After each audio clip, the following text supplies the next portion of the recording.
Hi, everybody. Welcome back. It is Tuesday, April the 21st, and I'm back with another part or section because it's not really a the author hasn't set up as chapters.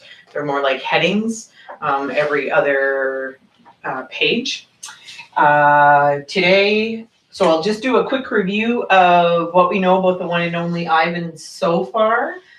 We know that it takes place in a mall, and the picture that I'm getting as the author, who is Catherine Applegate, as she writes, and I'm forming a picture in my head based on her words, is that it takes place at a mall, but I feel like the center of the mall is kind of like a big top where there would be like a circus big top and probably made out of, I would think, something like glass, and then underneath are some different exhibits or cages, I guess, that have been set up. And there's an elephant in one, and there is Ivan, who is the silverback gorilla, in one. We have Stella is the elephant. We know that Bob is a dog that is like a stray dog that got into Ivan's cage. Mac is the man who runs the whole mall. George cleans up the mall. Julia is George's daughter. And when we left last time, which I know was quite a while ago, we were just being introduced to a new face in the mall or the exhibit, and that was Ruby, who we know is baby elephant. And Mac, who is the man who runs everything, he brings in the baby elephant because he makes mention a few times that they were a lot busier when there were baby animals, because baby animals are so much more cute than the adult ones. And so when Ivan was just a baby gorilla, they had a lot more people coming to see him because he was a baby, and now that he's this grown silverback, he isn't the attraction that he used to be. So we know that so far we have met the characters, a little bit about the setting, and now like we've been introduced to some characters. We don't know a lot about them at this point, but we're not that far. We're only 75 pages into the book, but now we've been introduced to a new character, and who I think will play a bigger part in the rest of the story. Here are some vocabulary words that you might hear, you will hear as I read. And I just wrote down a few of them. There's many more that if anytime you don't know what the word is, then you can look it up on a dictionary online, or you can ask your parents or an adult that you know, or maybe your older brother or sister. So the first vocabulary word that will come in contact that I thought might be something that you're not sure what that means is the word nuzzle, Nuzzle, and it means to touch or rub or push your nose against something. And when we get to that word, I'll read to you in the actual sentence. Murmur is a sound that is soft, like a quiet conversation. Nimbly, Nimbly, is a word that basically means fast or quick in movement. And the word intently, Intently, means it's a word that means it's focused, that there's a real concentration and attention to something. So when we come across these words, I'll read them, I'll make sure that I mention them in the sentence, okay? All right, let's keep going. I've missed a fair bit, so since the last time I read, so I think what I will do is I'll read a little bit more today so that we can get on track. You can, of course, pause it whenever you feel like you need to. When Julia comes, okay, so when we last left, we know that Stella, who is the elephant, has come to, they've taken Stella up, and it sounds like she's always chained up. And so what we know is that they unchain her and they take her because the baby elephant doesn't want to come out of the tent or wherever, but not the tent, the trailer that they brought her in. When Julia comes, remember that's Julia is the little girl who likes to do art and lots of drawing, and she's quite friendly with Ivan. When Julia comes, she sits by Stella's domain and watches the new baby. She barely talks to me. Stella doesn't talk to me either. She's too busy nuzzling Ruby. So remember, the word nuzzle is to touch, rub, or push the nose against something, and nuzzling is the ing just takes the word nuzzle and add the ing on the end, and it becomes nuzzling. She is cute, little Ruby, with her ears flapping like palm leaves, but I'm handsome and strong. Bob trots a circle around my belly before settling down in just the right spots. Give it up, Ivan, he says. You're old news. Julia gets out a piece of paper and a pencil. I can see that she is drawing Ruby. I move to the corner of my domain to pout. Bob grumbles. He doesn't like it when I disrupt his naps. Homework, Julia's father scolds. Julia sighs and puts her drawing aside. I grunt, and Julia glances in my direction. Poor old Ivan, she says. I've been ignoring you, haven't I? I grunt again, a dignified, indifferent grunt. Julia thinks for a moment, then smiles. She walks over to my domain to the spot in the corner where the glass is broken. She slides papers through. She rolls a pencil across my cement floor. You can draw the baby elephant too, Julia says. I bite the pencil in half with my magnificent teeth. Then I eat some paper. Next heading is called Tricks. Even after Julia and her father leave, I try to keep sulking, but it's no use. Gorillas are not, by nature, pouters. Stella, I call. It's a full moon. Did you see? Sometimes, when we are lucky, we catch a glimpse of the moon through the skylight in the food court. I did, Stella says. She is whispering, and I realize that Ruby must be asleep. Is Ruby all right? I ask. She's too thin, Ivan, Stella says. Poor baby. She was in that truck for days. Mac bought her from a circus, the same way he bought me. But she hadn't been there long.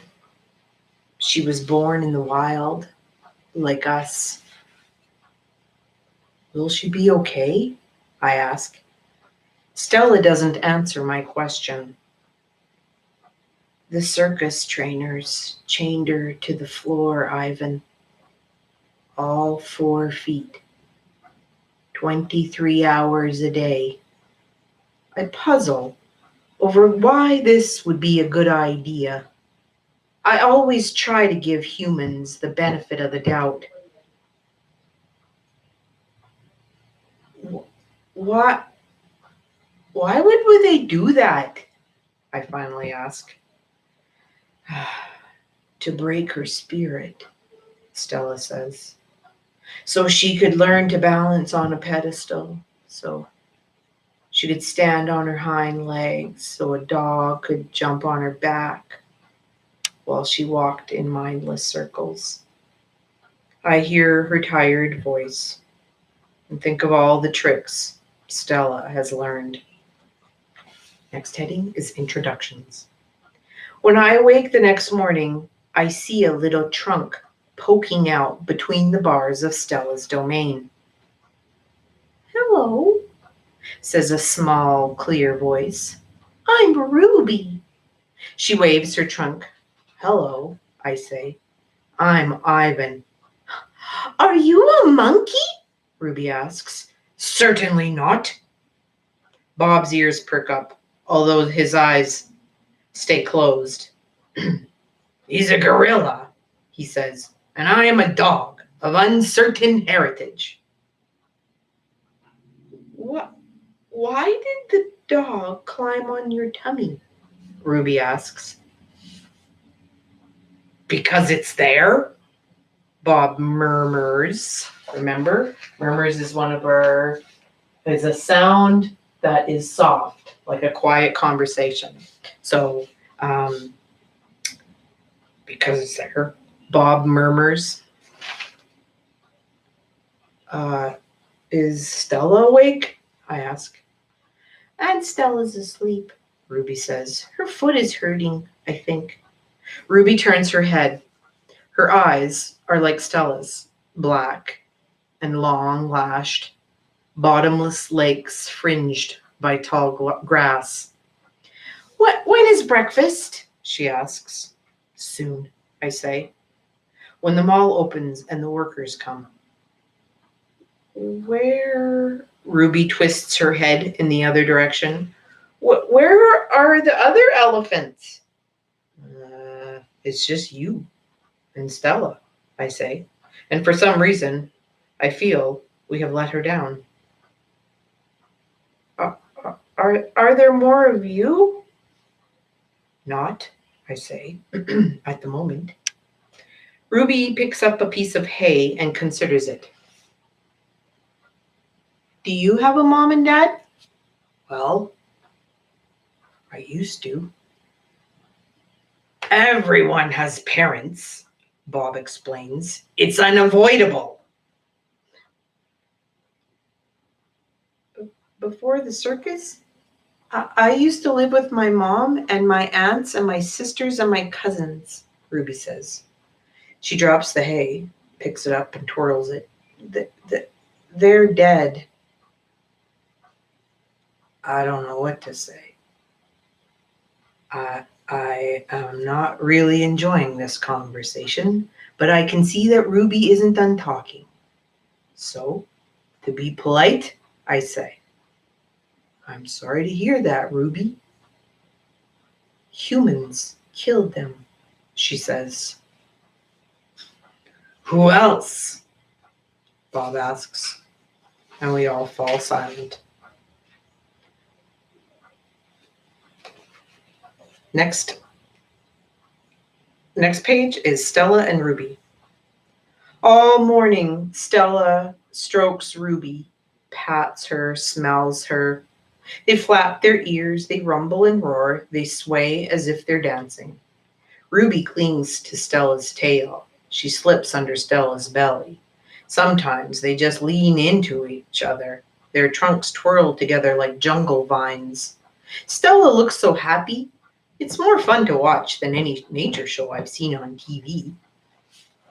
The next heading, home of the one and only Ivan. George and Mac are out on the highway. I can see them through one of my windows. They are next to each other on tall wooden ladders. leaning against the billboard that tells the cars to stop and visit the one and only Ivan, mighty Silverback. George has a bucket and a long-handled broom. Mac has pieces of paper. He slaps one against the billboard. George dips the broom into the bucket, and he wets the paper with the liquid from the bucket, and somehow the paper stays in place. They put up many pieces before they're done. When they climb down from the ladders, I see they've added a picture of a little elephant to the billboard. The elephant has a lopsided smile. She is wearing a red hat, and her tail curls like a pig's. She doesn't look like Ruby. She doesn't even look like an elephant. I've only known Ruby one day, and I could have drawn her better. The next heading, art lesson. Ruby asks a lot of questions. She says, Ivan, why is your tummy so big? And have you ever seen a green giraffe? And can you get me one of those pink clouds that the humans are eating? When Ruby asks, what is on your wall? I explain that it's a jungle. She says, the flowers have no scent, and the waterfall has no water, and the trees have no roots. I am aware of that, I say. It's art, a picture made with paint. Do you know how to make art? Ruby asks. Why, yes, I do, I say. I puff up my chest just a little. I've always been an artist. I love drawing. Why do you love it? Ruby asks. I pause. I've never talked to anyone about this before. Well, when I'm drawing a picture, I feel quiet inside. Ruby frowns. Quiet is boring. Not always. Ruby scratches the back of her neck with her trunk. What do you draw, anyway? Bananas, mostly. Things in my domain. My drawings sell at the gift store for $25 a piece with a frame. What's a frame? Ruby asks. And what's $1? And what's a gift store? I close my eyes. I'm a little sleepy, Ruby. Have you ever driven a truck? Ruby asks. I don't answer. Ivan? Ruby asks. Can Bob fly? A memory flashes past, surprising me. I think of my father, snoring peacefully under the sun, while I try every trick I know to wake him. Perhaps, I realize, he wasn't really such a sound sleeper after all. The next heading, treat. How's that foot, old girl? George asks Stella. Stella pokes her trunk between the bars. She inspects George's right shirt pocket for the treat he brings her every night without fail. George doesn't always bring me treats. Stella is his favorite, but I don't mind. She's my favorite too. Stella sees that George's pocket is empty. She gives George a frustrated nudge with her trunk, and Julia giggles. Stella moves to George's left pocket, and discovers a carrot. Nimbly, she removes it. Nimbly is another one of our vocabulary words that means in a quick movement. So she quickly reaches into his pocket with her trunk and grabs the carrot. Mac walks past. Toilet's plugged in the men's bathroom, he says. Big mess. I'll take care of it, George sighs. Mac turns to leave. Before you go, before you go, Mac, George says, you might want to look at Stella's foot. I think it's infected again. Darn thing. Never does heal up right. Mac rubs his eyes. I'll keep an eye on it. Money's tight, though.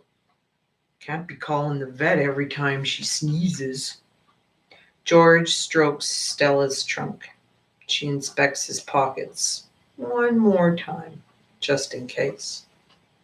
Sorry, girl, George says as he watches Mac walk away. Next title, Elephant Jokes. Ivan? Bob? I blink. The sky is a smudge of gray flecked with pink, like a picture drawn with two crayons. I can just make out Ruby in the shadows, waving hello with her trunk. Are you awake? Ruby asks. We are now, says Bob. And Stella's still asleep. And I don't want to wake her because she said her foot was hurting, but I'm really, Ruby pauses for a breath. Really bored. Bob opens one eye. Do you know what I do when I'm bored? What? Ruby asks eagerly. Bob closes his eye. I sleep. It's a little early, Ruby, I say. I'm used to getting up early. Ruby wraps her trunk around one of the bars on her door. At my old circus, we always got up when it was still dark, and then we had breakfast, and then we walked in a circle, and then they chained my feet up. And that really hurt. Ruby falls silent. Instantly, Bob is snoring. Ivan? Ruby asks. Do you know any jokes? I especially like jokes about elephants. Well, let me see. I heard Mac tell one once. I yawn. How can you tell that an elephant has been in the refrigerator? How? By the footprints in the butter. Ruby doesn't react. I sit up on my elbows, trying not to disturb Bob. Get it? What's a refrigerator? Ruby asks. It's a human thing. A cold box with a door. They put food inside it. They put food in the door? Or food in the box? And is it a big box? Ruby asks. Or a little box? I can see that this is going to take a while. So I sit up all the way and Bob slides off grumbling. I reach for my pencil, the one I snapped in half with my teeth. Here, I say, I'll draw you a picture of one. In the dim light, it takes me a minute to find a piece of the paper Julia gave me. The page is a little damp and had a smear of something orange on it. I think it's from a tangerine. I try my best to make a refrigerator. The broken pencil is not cooperating, but I do what I can. By the time I'm done, the first streaks of morning sun have appeared in flashy cartoon colors. I hold up my picture for Ruby to see. She studies it intently, her head turned, so that one black eye is trained on my drawing. That's another vocabulary word. Intently means focus. Very concentrated attention. So she studies it intently, her head turned, so that one black eye is trained on my drawing. Wow! You made that? Is this the thing you were telling me about before? Art? Sure is. I can draw all kinds of things. I'm especially good at fruit. Could you draw a banana right now? Ruby asks. Absolutely. I turn the paper over and sketch. Wow, Ruby says again in an odd voice when I hold up the page. It looks good enough to eat. She makes a happy lilting sound, an elephant laugh. It's like the song of a bird I recall from long ago, a tiny yellow bird with a voice like dancing water. Strange. I'd forgotten all about that bird, how she'd wake me every morning at dawn when I was still curled safely in my mother's nest. It's a good feeling, making Ruby laugh. So I draw another picture and another. Along the edges of the paper, an orange candy bar, a carrot. What are you two up to? Stella asks, moaning as she tries to move her sore foot. How are you this morning? I ask. Oh, I'm just feeling my age, Stella says. I'm fine. Ivan is making me pictures, Ruby says. And he told me a joke. I really like Ivan, Aunt Stella. Stella winks at me. Me too, she says. Ivan? Well, want to hear my favorite joke? Ruby asks. I heard it from Maggie. She's one of the giraffes in my old circus. Sure, I say. It goes like this. Ruby clears her throat. What do elephants have that nothing else has? Trunks, I think. But I don't answer because I don't want to ruin Ruby's fun. I don't know, Ruby, I reply. What do elephants have that nothing else has? Baby elephants, Ruby says. Good one, Ruby, I say, watching Stella stroke Ruby's back with her trunk. Good one, Stella says softly. Okay, that's the end of the next part of what I am going to read.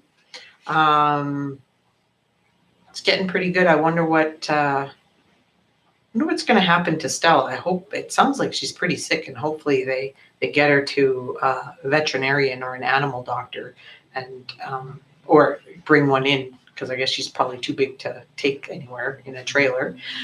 Be able to bring one in for her, and we'll see. They, even though they're in cages, they seem to be, I don't know, have not too bad of a life. So let me know what you think of the book so far.